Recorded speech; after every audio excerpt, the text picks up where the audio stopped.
नमस्कार।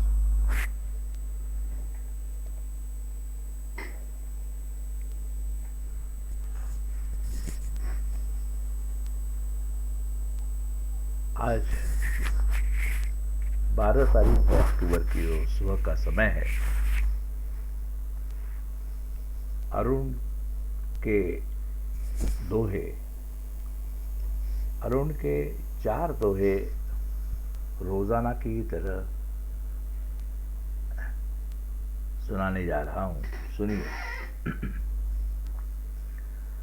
दौड़ पेड़ दिखला रहे, अखियों को गति रेल।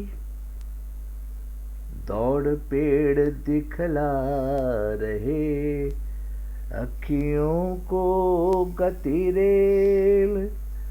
और मीटर में गति देखना एक दिमागी खेल।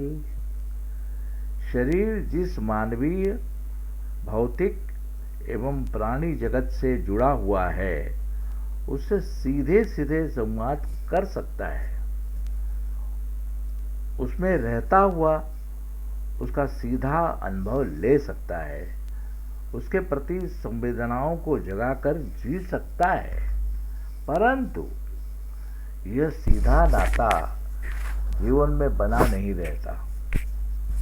मनुष्य अप्रत्यक्ष प्रमाणों पर भरोसा रखकर जीवन को जानना चाहता है और सही सही जान नहीं पाता, क्योंकि सारे प्रमाण जो वो देखता है वो सारे प्रमाण जो होते हैं अप्रत्यक्ष होते हैं।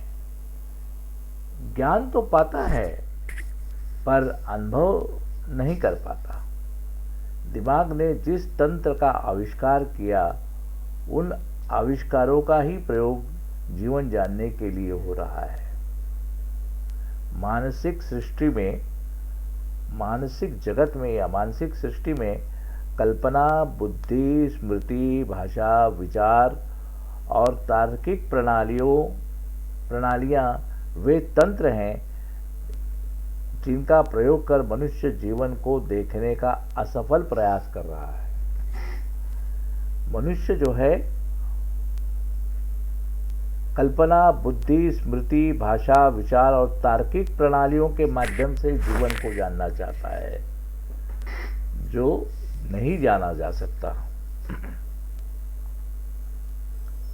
भौतिक सृष्टि में बुद्धि, जो स्वयं एक तंत्र है, बुद्धि भी एक तंत्र है, द्वारा अनेकों यंत्रों की इजाद की गई है, जिसके द्वारा भौतिक व्यवहारों को, जैसे गति, ध्वनि, घर्षण, प्रकाश, आंदोलन जैसे कई पहलुओं को नापा या गिना जाता है। ये सारी गणनाएं काल्पनिक सुविधाएं हैं, लेकिन काल्पनिक सुविधाएं हैं। कल्पना से कल्पना को ही जानना संभव है। कल्पना को कल्पना ही जान सकती है, सत्य को नहीं। सत्य को कल्पना कभी भी जान नहीं पाती। सत्य जानने के लिए किसी मानसिक तंत्र का प्रयोग किए बगैर सृष्टि से सीधा संपर्क जोड़ना होगा। वास्तव में संपर्क तो कायम बना ही हुआ है, परंतु संपर्क की प्रतीति न होने के कारण संपर्क जोड़ना होगा, ऐसा कहना पड़ रहा है। एक्चुअली संपर्क है ही, लेकिन उसकी प्रतीति नहीं है, उसका हमें बोध नहीं हो रहा है, इसलिए हम कहते हैं संपर्क जोड़ना होगा। जोड़ने की भी जरूरत नहीं है, संपर्क जुड़ा ही हुआ है, लेकिन हम उस संपर्क की प्रतीति को नहीं समझ पा रहे हैं। यह हो गया पहला दोहा। अब दूसरे दोहे पर आइए। दूसरा दोहा भी इसी तरह है, इससे ही मिलता जुलता है। जो मैंने पहले दोहे में कहा है उसकी ही पुष्टि करने वाला है। मन की गाड़ी चढ़ पड़े, मन ले हमें संभाल, जब बाहर को झांकते समझे मन की चाल। अपनी चेतना का बहुत बड़ा हिस्सा मन में उलझा हुआ है। मन में डूबकर ही हम जीवन प्रवास कर रहे हैं या जीवन की यात्रा कर रहे हैं। चूँकि हम मन के भीतर हैं, उसके अति निकट हैं, उसमें ही सतत उपस्थित हैं, हम उसे ठीक से देख और समझ नहीं पाते। चेतना को मन से बाहर निकलकर मन को चेतना पर रखना होगा। चेतना को मन से बाहर निकालकर मन को चेतना पर रखना होगा। तभी मन की उलझनों को, गुत्थियों को जाना जा सकता है।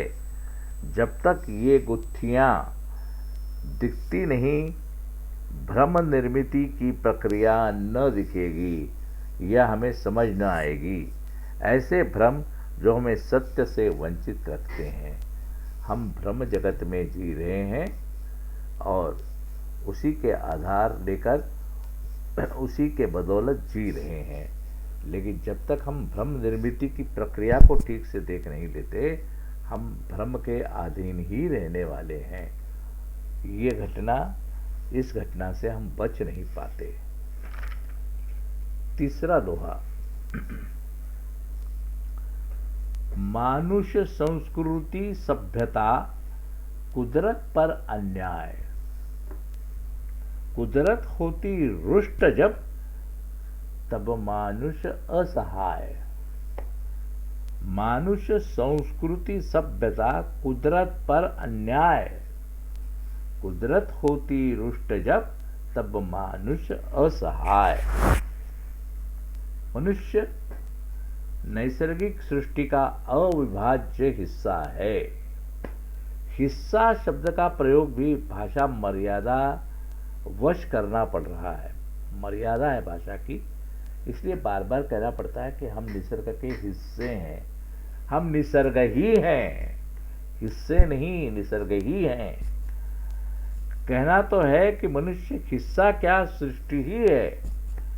निसर्ग के पूर्ण रूपेण मनुष्य अधीन हो जाए तो समस्याएं न होंगी। अपनी इस नैसर्गिक अधीनता को अगर हम फिर से पुनः अपना लें तो कोई भी समस्या जीवन में नहीं होगी। केवल प्रवाह होगा, परिवर्तन होगा, घटनाएं होंगी, सब कुछ होगा, लेकिन अच्छी बुरी, अनुकूल प्रतिकूल घटनाएं न होंगी। ये अनुकूल प्रतिकूलता का ये विशेषण का जन्म इसलिए हुआ कि हम निसर्ग के साथ मिले जुले नहीं हैं, उसमें रमे हुए नहीं हैं, हम उसके बाहर हैं। अब बाहर रखकर हम अपनी अनुकूलता और प्रतिकूलता का विचार कर रहे हैं। मनुष्य निसर्गता जन्मेंगे और निसर्गता मरेंगे। अगर भीड़ हुई तो टकराकर भीड़ के नीचे कुचल कर मरेंगे और भीड़ घट जाएगी और फिर भीड़ घट जाएगी। मतलब निसर्ग जो है वो अपना ऑर्डर, अपना क्रम अपने को संभाल कर रखेगा। जीवन सामग्री की तुलना में उपभोक्ता अधिक हुए तो अभाववश मरने लगेंगे और फिर संतुलन प्रस्थापित हो जाएगा। प्रकृति को अपना आंतरिक संतुलन बनाए रखने का पूरा मौका मिलेगा। अभी हम उसको वो मौका नहीं देते हैं क्योंकि हम प्रकृति को अपने अधीन रखकर जीना चाह रहे हैं। हालांकि हम भी प्रकृति ही हैं, ये भूल चुके हैं। विकास और सभ्यता को सामाजिक विचार, ये विचार सामाजिक अच्छा है। समाज के दृष्टिकोण से आप सोचो, आप समाज बनकर सोचो तो विकास और सभ्यता कोई बुरे शब्द नहीं है। फिर भी जो हो रहा है हम उसकी हम चर्चा कर रहे हैं। या किसी भी चीज़ का पक्ष विपक्ष लेकर हम नहीं बात कर रहे हैं। मैटर ऑफ, जो उसको बोलते हैं ना, मैटर ऑफ या फैक्ट्स ऑफ द मैटर या मैटर ऑफ फैक्ट जो है वो, उसको हम समझने की कोशिश कर रहे हैं। विकास और सभ्यता को सामाजिक विचार निसर्ग के आचार पर हावी हो गया है। ये सामाजिक विचार अच्छा है, लेकिन निसर्ग के आचार पर, निसर्ग का जो स्वाभाविक आचरण है उसको होने नहीं दे रहे हैं। निसर्ग की स्वयं चलित प्रणालियां टूटने लग गई हैं। निसर्ग का अपना रास्ता मनुष्य ने अवरुद्ध कर दिया है। परिणामतः नैसर्गिक परिवर्तन थम गया और नैसर्गिक कोप की संभावना बढ़ गई। अगर नैसर्गिक परिवर्तनों को हम होने ही नहीं देंगे, उनको रोक के रखेंगे, तो फिर प्रकोप होगा। निसर्ग तो अपना रास्ता ढूंढ लेगा। बांध बांध कर पानी को आप रोक सकते हैं और अपने विकास और अपनी सभ्यता को बनाए रखने के लिए उसका उपयोग भी कर सकते हैं, लेकिन बांध के टूटने का भी भय आपको हमेशा रहेगा।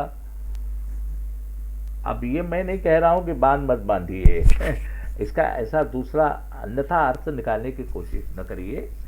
जो बात जैसी है उसको हम देखना चाहते हैं, समझना चाहते हैं। विकास ने प्रवाह को रोक दिया, अतः कुछ समय के लिए सुविधाजनक जान पड़ने वाला बांध, भाई बांध का उदाहरण आ गया, पानी का जो बांध होता है, डैम, एक स्थायी खतरा बन गया। यह तो अब मनुष्य जाति पर निर्भर है। अब हम ये सारे विचारों को मनुष्य जाति पर छोड़ देते हैं। हम और आपको इसका निर्णय लेने की जल्दी नहीं करनी चाहिए। इस बारे में हमें सोचना चाहिए गंभीरता से। ये तो अब मनुष्य जाति पर निर्भर है कि वो निसर्ग को या प्रकृति को या कुदरत को जीवित रखने पर अधिक जोर दे, या मनुष्य जाति के विकास की जो मांग है उसका अधिक सम्मान करे। ये तो मनुष्य को तय करना है, और वो तय कर रहा है। गलतियां करता है तो भोगता है, जब तक गलतियां नहीं करता है तो जीता है। यही क्रम चल रहा है और इसी क्रम के अधीन रह करके हम सब जी रहे हैं। बस आज के 4 दोहे यहीं पर हो गए। अब हम जो रुक जाते हैं, हमने पहला दौड़ पेड़ दिखला रहे अखियों को गति रेल, नहीं, पहला हमने पढ़ा दौड़ पेड़ दिखला रहे अखियों को गति रेल। दूसरा पढ़ा मन की गाड़ी चढ़ पड़े मन ले हमें संभाल। तीसरा पढ़ा मानुष्य संस्कृति सभ्यता कुदरत पर अन्याय।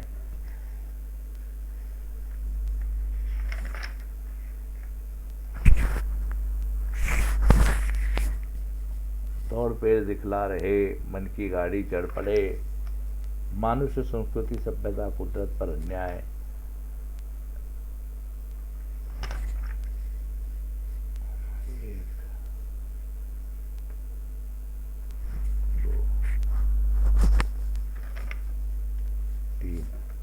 और एक और पढ़ लेते हैं, अभी हमने 3 ही पढ़े हैं।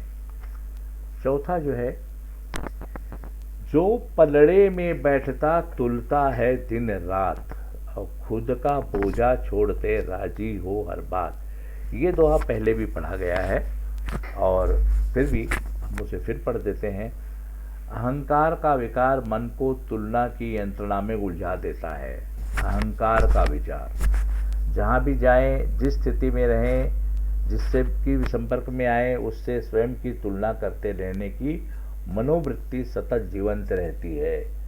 तुलना का हेतु ही स्वयं को न्यूनता के भाव से सुरक्षित रखना है। सतत इस तुलना से मन सदैव बेचैन रहता है, क्योंकि न्यून होने का या न्यून है यह जान पड़ने का खतरा हमेशा बना रहता है। अहंकारी मन अपनी श्रेष्ठता मूल्यमापित करने और जब